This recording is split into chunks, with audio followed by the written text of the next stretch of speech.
খারাপ ছাত্র ছিলাম বলে হেডমাস্টার স্কুল থেকে বের করে দিয়েছিল। গতকাল সে হেডমাস্টারকে আমার কাছেই আসতে হলো। হা হা হা। তিনি আমার দিকে তাকিয়ে লজ্জিত ছিলেন। হয়তো তার লজ্জিত মাখানো মুখে ক্ষমার ভঙ্গি ছিল। তার কাজটা করাতে আমি কোনো টাকা নেইনি, যাতে তিনি বুঝেন সে অপমানের উত্তর। অবশ্য সেদিন বের করে না দিলে আজ এই অবধি আসতে পারতাম না। আজ এমন এক পর্যায়ে আসি আমি, সবাইকে আমার কাছে কোনো না কোনো ভাবে আসতে হয়। সবাই তাদের স্বীয় কাজের মাধ্যমে আমাকে টাকাও দিয়ে যায়। সেদিন এক পুলিশ এসেছিল, তাকে ওর টাকা ছাড়া ছাড়িনি। প্রথমত টাকা দিতে চায়নি, পরে আমি চেয়ার থেকে উঠে জোর করে টাকা আদায় করেছি। এখন আমার সে অধিকার হয়েছে, এখন শিখেছি কিভাবে টাকা আদায় করতে হয়। বড় বড় অফিসাররাও আজ আমার ছায়া তোলে, ভাবতেই ভালো লাগে। অথচ যখন টাকার অভাবে এসএসসি পরীক্ষায় হাত পেতেছি এসব নামকরা বড় লোকদের কাছে, কেউ সেদিন সে খালি হাতকে বরিয়ে দেয়নি, ফিরে তাকায়নি অবধি। অবশ্য তাকালে আজকের পর্যায়ে আসতে পারতাম না। হা হা হা হা। প্রতিটা প্রতিষ্ঠিত শিক্ষিত মানুষের উচিত একজন করে শিক্ষিত মানুষ তৈরি করা, লালন করা।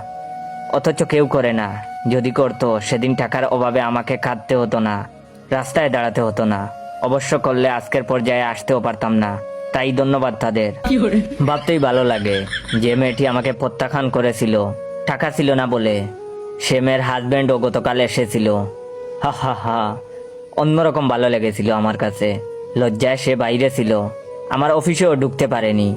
অবশ্য সেদিন টাকার জন্য আমাকে রিজেক্ট না করলে আজকের পজিশনে আসতে পারতাম না। হা হা হা। তবে তার লাঞ্ছনায় একটা কথা বুঝেছি, ভালো ছেলের জন্য মেয়েরা তাদের হাত ধরে না, মেয়েরা হাত ধরে শুধু টাকার, শুধু টাকার। যেদিন থেকে বেকার হয়ে ঘুরেছি রাস্তায় রাস্তায় একটা কাজের আশায়, সেদিন সবার ধিক্কার পেয়েছি। অবশ্য ধিক্কার না পেলে আজ এই অবধি আসতেও পারতাম না। হা হা হা। আজ আমার অফিসে এসে সবাই সিরিয়াল দেয়, ওয়েট করে, একবার দরজা খোলার অপেক্ষায়। তাদের গাম দেখতে ভীষণ ভালো লাগে আমার। অবশ্য সেদিন তারা আমার গাম না জড়ালে আজ এই আসনে অধিষ্ঠিত হতাম না আমি। সমাজের এই সকল ঘৃণতম শ্রেণী থেকে টাকা আদায় করতে পারতাম না আমি। হা হা হা হা। জানেন, ছোটবেলায় বাবাকে হারিয়েছিলাম। কেউ কাছে এসে বলেনি বাবা মারা গিয়েছে তো কি হয়েছে, আমরাও যে তোমার বাবা, আমরাও যে তোমার অভিভাবক। অবশ্য বললে আজ এই অবধি আসতে পারতাম না। হা হা হা।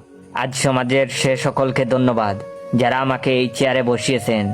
ওয়েট, আমি কি এমন সম্মানের চাকরি পেয়েছি তা জানার আগে অবশ্যই আমার এই ভিডিওটা আপনার 15 জন বন্ধুকে শেয়ার করবেন। এবং যারা যারা চান আমি রেগুলার ফানি গল্প দেই, তারা অবশ্যই আমার original Subscribe now YouTube channel. আর সমাজের সে সকলকে ধন্যবাদ যারা আমাকে এই চেয়ারে বসিয়েছেন। আশা করি আমার মতো আরো অনেকেই হবে পাবলিক টয়লেটের ক্যাশিয়ার। হা হা হা।